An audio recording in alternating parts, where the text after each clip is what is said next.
Ya, baik Pak. Ya, zaman batu baru, Neolitikum ya, dari bahasa Latin neo itu artinya baru, ya. Lit itu batu ya. Dalam bahasa Latin litikum itu artinya batu. Orang sering menyebut dengan istilah zaman batu baru ya. Kenapa baru? Nah, Pak Bu, kenapa baru? Ya, karena artefak atau alat-alat yang dihasilkan ini betul-betul berbeda dengan alat-alat pada masa sebelumnya. Ya. Kalau chopper atau pebble, ya, atau flake, ya, atau alat serpih yang lainnya, ini betul-betul batu yang digunakan, Bapak. Nah, pada masa zaman batu baru ini, ya, manusia telah mengenal apa ya istilahnya teknologi batu seperti yang saya contohkan tadi gambarnya ya. Cara menggunakannya tidak hanya dipegang ujung yang tidak runcing enggak ya, tetapi ya ujung yang digunakan sebagai pegangan itu dikaitkan dengan kayu ya, dikaitkan dengan kayu sehingga pegangannya kayu.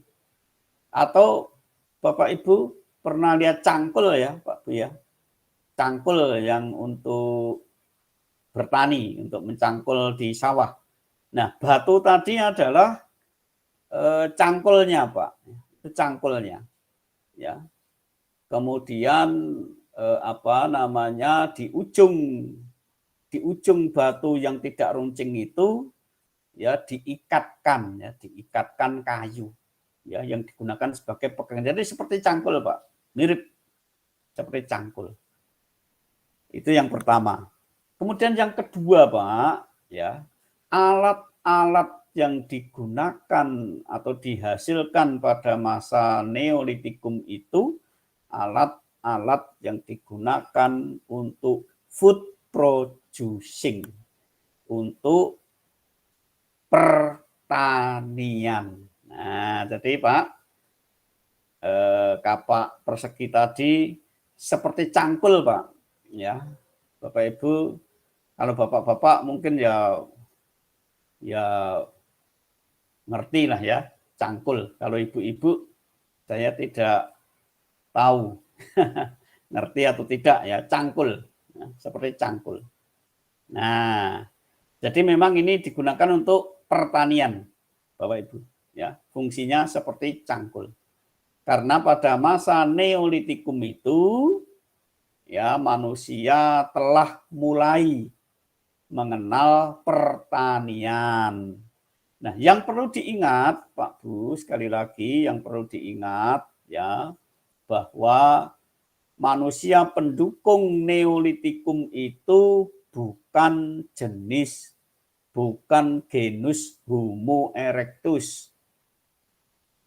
Pak Bu, jadi Neolitikum itu bukan kebudayaan manusia genus Homo erectus. Kenapa? Nah, karena Homo erectus tadi sudah punah, Pak. Ya, sudah punah. Ya. Punahnya kapan? Menurut para ahli arkeologi, kira-kira 200.000 tahun sebelum sekarang. Mereka punah. Ya. Homo erectus, ada Pithecanthropus erectus, Pithecanthropus mojokertensis, Meganthropus paleo javanicus, ya, dan lain sebagainya yang Bapak Ibu kenal, ya. Tetapi itu semua termasuk Homo erectus, ya, Pak Bu. Itu semua termasuk Homo erectus. Tadi saya menganalogikan, ya, Bapak Ibu ke sekolah ada yang pakai Wario, ya, ada yang pakai apalagi ya Beat, ada yang pakai Scoopy, ya, ada yang pakai apalagi Pak, ya Wario, Beat, Scoopy dan lain sebagainya itu saya analogikan dengan Pithecanthropus, Meganthropus gitu. Homo erectus itu saya analogikan dengan Honda. Kira-kira sampai di sini bisa paham Pak Bu ya? Ya, jadi Honda itu ada Scoopy, ada Wario, ada Beat, ada apa lagi. Homo erectus juga begitu. Homo erectus itu genus. Homo erectus itu genus. Ya, gen. Lebih luas. Nah, spesiesnya ada Homo sapien, Homo habilis, Homo neanderthalensis, dan lain sebagainya. Kira-kira begitu Pak Bu. Nah mereka ini Pak punah 200.000 sebelum sekarang.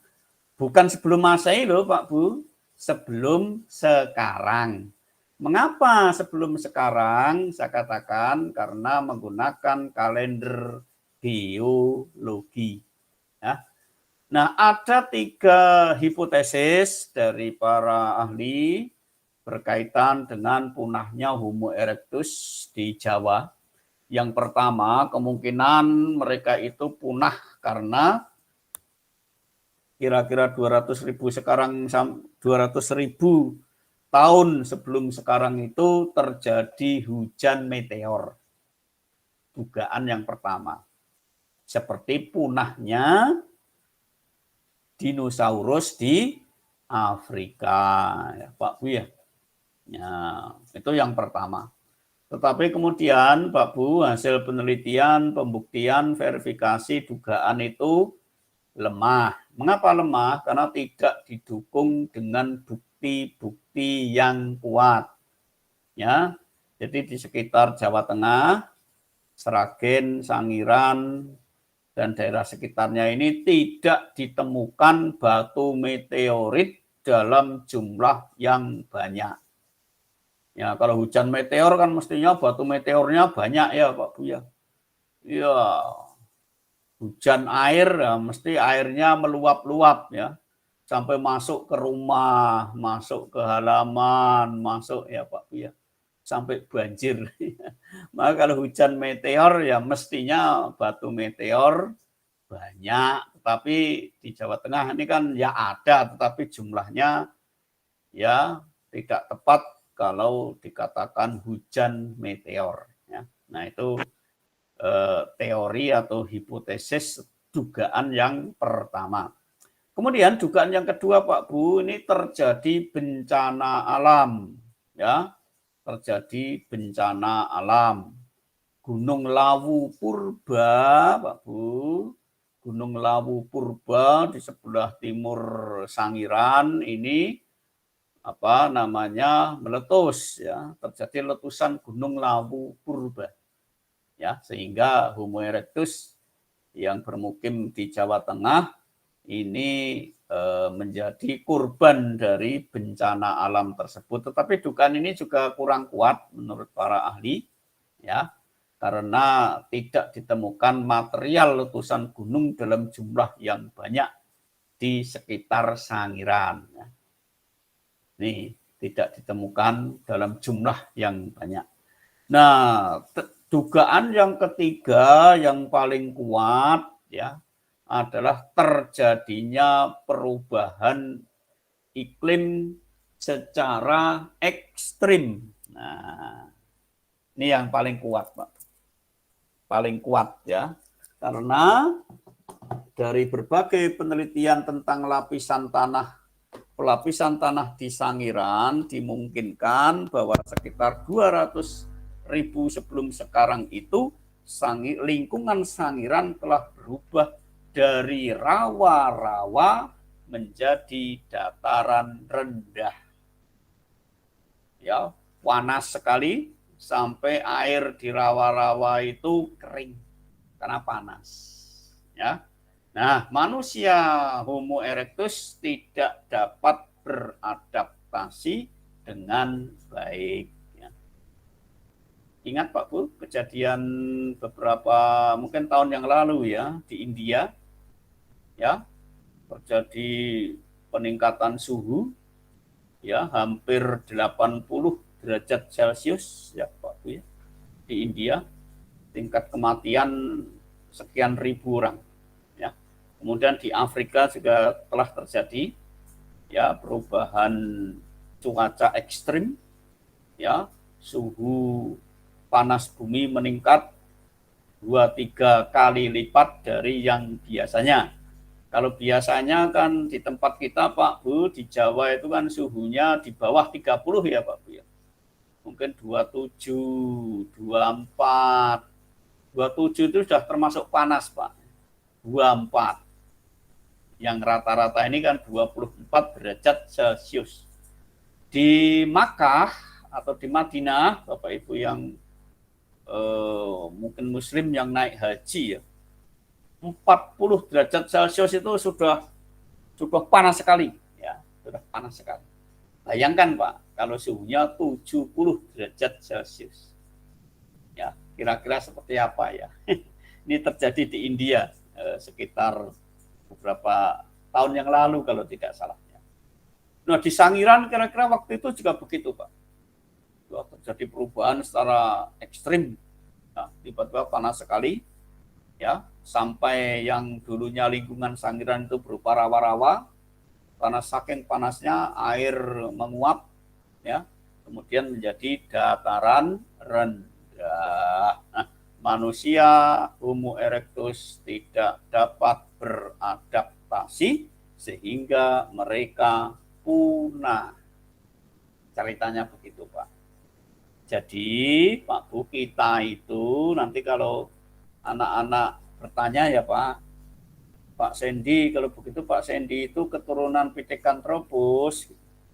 Jawabnya bukan, karena Pithecanthropus dan kawan-kawan itu menurut para ahli punah 200.000 tahun sebelum sekarang ya. Nah, 5.000 mungkin sekitar 5.000 sebelum Masehi Pak, 200-an ribu tahun ya baru bermigrasi bangsa-bangsa ya menurut Peter Bellwood dan kawan-kawan ya, itu dari daerah antara Cina dan Vietnam ya. Mereka membawa kebudayaan baru. Di buku pelajaran mungkin sudah ditulis ya, kebudayaan Bakson Huabin. Pak Bu ya, ditulis ya, Huabinian ya. Istilahnya Huabinian. Kebudayaan Huabin. Nah, Neolitikum itu termasuk ke dalam kebudayaan Huabin yang datang dari daerah antara Cina dan Vietnam. Begitu Bapak Ibu, Pak Sandy dan Bapak Ibu, kurang lebih begitu. Nah, Bapak dan Ibu, zaman Neolitikum itu juga termasuk revolusi dalam kehidupan umat manusia. Revolusi. Mengapa disebut revolusi? Karena terjadi perubahan cara hidup. Ya, yang tadinya sistem ekonominya itu hanya berburu dan mengumpulkan makanan dari alam. Ya, pada masa Neolitikum manusia mulai memproduksi bahan makanan. Jadi tidak lagi sekedar memungut, tidak lagi sekedar mengambil, tetapi mereka mulai memproduksi. Caranya bagaimana? Pertanian. Nah, mereka mengenal bercocok tanam ya. Mereka mengenal sistem pertanian bercocok tanam. Konon katanya ya kebudayaan pertanian itu datangnya dari kebudayaan timur dekat ya, Mesopotamia Pak. Konon katanya dari situ kemudian menyebar ke hampir di seluruh dunia ya. Kemungkinan kita itu mengenal kemungkinan dari Cina Pak, karena tanaman padi itu adalah tanaman endemik di Asia ya, tanaman endemik di Asia. Nah, Cina kemudian menyebar ke Asia Tenggara daratan, ke Indo-China Pak Bu, kita itu kalau mengimpor beras, impornya dari mana Pak? Dari mana Pak? Thailand, Sandy, kita impor beras. Dari Thailand, Pak. Nah, sebetulnya Pak Vietnam. Bu, impor beras kita itu bukan dari Thailand sebetulnya ya, tetapi dari Kamboja. Tetapi Kamboja ini kan negara yang ya memang baru selesai perang ya.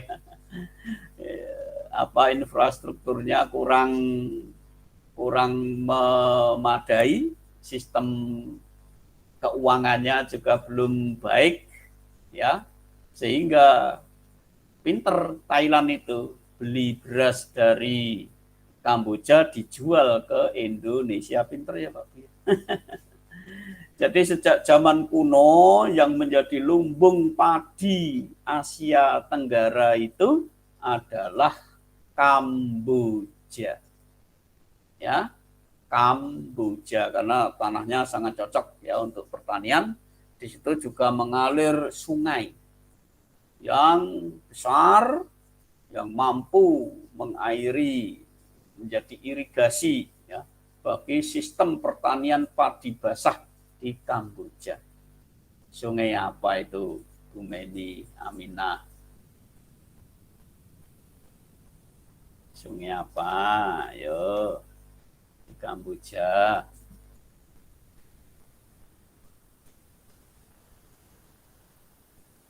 Oh, bukan. Bu, Pak Nur, silakan Pak. Antara Sungai Mekong atau sungai ini Pak? Mungkin Sungai Mekong kali ya Pak? Atau Sungai Chao Phraya mungkin Pak, antara itu Pak. Chao Phraya di Thailand. Oke, Pak Bu. Ya. Ya, betul ya. Ada Sungai Mekong. Sungai Mekong ini memang ya dari Myanmar ke Thailand ya hingga ke Kamboja, ini melewati beberapa negara. Ya, ini laksana Sungai Amazonnya Asia Tenggara, ya ini Sungai Mekong. Ya. Nah, ini ada sungai yang sangat bagus untuk irigasi di Asia Tenggara daratan. Dan sejak zaman dulu, Pak, Bu, Kamboja ini menjadi rebutan ya bagi kerajaan-kerajaan kuno di Asia Tenggara. Kerajaan Pagan, kerajaan Ayutthaya, ya memperebutkan Kamboja. Kenapa? Ya karena lumbung padi. Ya. Oke. Gitu ya Pak Bu ya. Nah dari situlah kemudian sampai ke Indonesia. Tetapi memang Pak Bu, untuk Indonesia ya, memang tidak seluruh pulau-pulau di Indonesia itu cocok untuk tanaman padi. Tidak semua Pak. Ada Bapak Ibu yang dari Kalimantan? Tidak ada ya. Dan Jawa semua ya. Ya, yang paling cocok untuk padi memang Jawa ya. Sumatera tambahannya. Tapi untuk Kalimantan ini sangat tidak cocok Pak ya. Karena mungkin kontur tanahnya ya. Di sana kan lahan gambut, Pak Bu.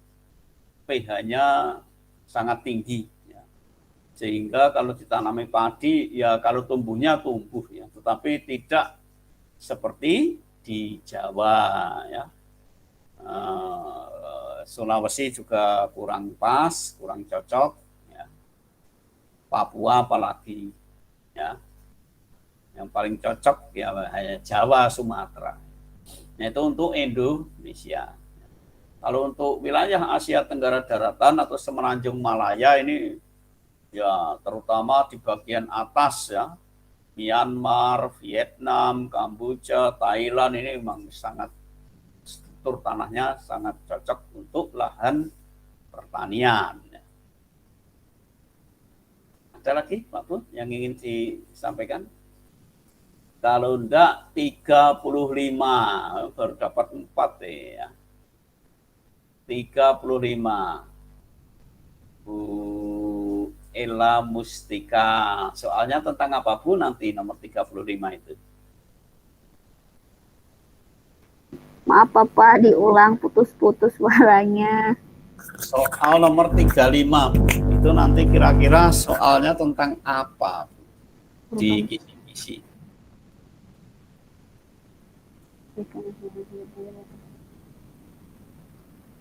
Berkaitan dengan penjajahan Belanda, mungkin POC, Pak. Berkaitan dengan POC. Kebijakan Belanda, ya. Belanda. Masa penjajahan. Oke, baik. Gitu ya. Bu ya. Bu Ella, kebijakan Belanda itu apa saja? Coba. Kebijakannya apa saja? Tolong dibedakan antara VOC dan Belanda, ini dua hal yang berbeda ya. Yang ini Belanda. Kultur stelsel mungkin ya Pak, tanam paksa itu. Kultur stelsel. Berikutnya. Rodi. Iya, kultur stelsel betul ya. Tahun 1830. Baik. Tanam paksa ya. Ya, berikutnya Bu.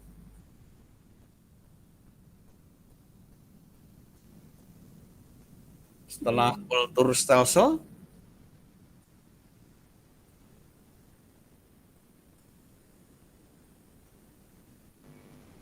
Aduh, apa ya Pak? Saya belum baca. Pak Febri ya Pak Febri kebijakannya setelah kultur Ya Pak, selain tanam paksa, ada penerapan pajak yang tinggi, lalu ada kerja paksa juga. Lalu dikenakan juga ada sewa tanah. Ya, kebijakannya Pak setelah tanam paksa. Ya, tanam paksa ada kerja paksa Pak, ada kerja rodi. Kerja tanam baik. Bapak Ibu, tanam paksa atau kultur stelsel ya dihentikan pada tahun berapa?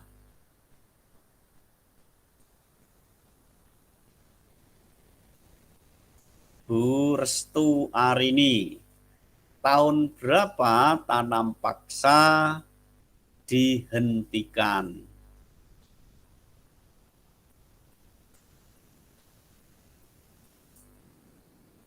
Maaf Bapak, kurang tahu karena menurut pendapat saya peraturan yang dikeluarkan oleh gubernur pada saat itu Van der Bos ya Pak. Tanam iya. paksa itu sebesar 20% untuk komoditas ekspornya. Kalau tahunnya saya lupa Bapak. Itu tahun berapa dihentikannya?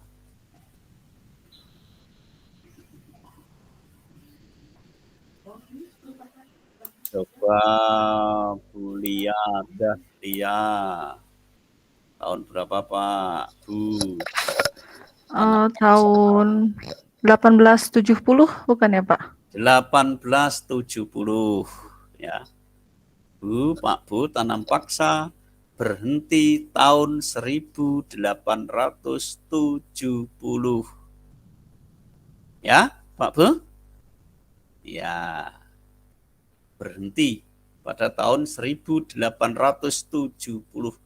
Mengapa berhenti? Ya karena pemerintah Belanda mendapat kritikan dari oposisi. Ya, pemerintah Belanda maksudnya di Den Haag sana mendapat kritikan dari para oposisi. Ya. Nah, itu. Mereka menentang pelaksanaan tanam paksa. Mengapa mereka menentang? Ya, karena kalau tanam paksa itu negara berperan sebagai operator kegiatan ekonomi di tanah koloni. Ini yang mereka tentang. Ya, kaum liberal menginginkan agar negara tidak berperan sebagai operator, tetapi negara berperan sebagai pengatur, ya, bukan operator, ya, tetapi mereka negara itu mengatur saja. Mengatur kegiatan ekonomi. Nah, operatornya siapa? Operatornya adalah perusahaan swasta. Ya. Jadi pemerintah regulator saja. Operatornya adalah pelaku ekonomi swasta. Tahun 1870 pemerintah Belanda mengumumkan undang-undang baru Agrarische Wet. Ya, Agrarische Wet. Undang-undang lagi Suikerwet, ya, dan peraturan-peraturan yang lainnya. Nah, kalau tanam paksa tadi, ya, tenaga kerja itu kan dengan kerja paksa, ya Pak, kerja paksa. Tanahnya juga tanah yang diambil secara paksa, ya. Kalau pada masa ini 1870 yang dikenal dengan kebijakan pintu terbuka. Ya. Tidak boleh lagi ada kerja paksa. Yang terjadi adalah kerja kontrak. Ya, kerja kontrak. Nah, jadi orang bekerja digaji, ya, gajinya sesuai dengan kontrak. Nah, 1870 itu memang kemudian banyak perusahaan-perusahaan dari Eropa dan Amerika yang berinvestasi di Indonesia, Pak Bu. Perusahaan perkebunan, ya, berinvestasi di Sumatera, ya, perkebunan tembakau terutama. Kemudian perusahaan pengeboran minyak, ya, Shell, ya, Bapak Ibu sekarang kalau menggunakan oli Shell, ya, nah itu dibuat oleh pabrik dari Belanda. Ini sudah beroperasi sejak lama di Kalimantan. Ya, Caltek ini juga sudah lama, Pak Bu, di Kalimantan. Mereka adalah operator pengeboran minyak lepas pantai. Ya, dan perusahaan-perusahaan yang lainnya, mereka itu bekerja, penduduk pribumi yang bekerja di situ digaji dengan sistem kontrak, ya. Pak Bu, ngerti ya? Di Suriname itu banyak orang Jawa ya, Pak Bu, ya. Ya toh, Pak. Nah, Suriname di Amerika Latin sana, koloni Belanda juga itu banyak orang Jawa. Mengapa? Nah, orang Jawa yang pergi ke Suriname itu tahun-tahun ini, Pak, tahun-tahun 1870, 880. Mereka pergi ke Suriname itu karena kontrak, menjadi kuli kontrak. Jadi mereka bekerja di perkebunan karena di Suriname kekurangan tenaga kerja, maka didatangkan dari Jawa, ya. Nah, bayarannya ini kan juga tidak banyak, ya. Kok mereka mau? Ya, kira-kira orang Indonesia pada waktu itu sudah bisa baca nulis belum, Pak Bu? Belum, mereka ya kebanyakan belum bisa. Apalagi kontraknya dalam bahasa Belanda. Mereka ya cap jempol saja ya. Ini nggak tahu isinya apa ya. Dibayar dengan sangat murah sehingga yang di Suriname itu nggak bisa balik lagi ke Jawa.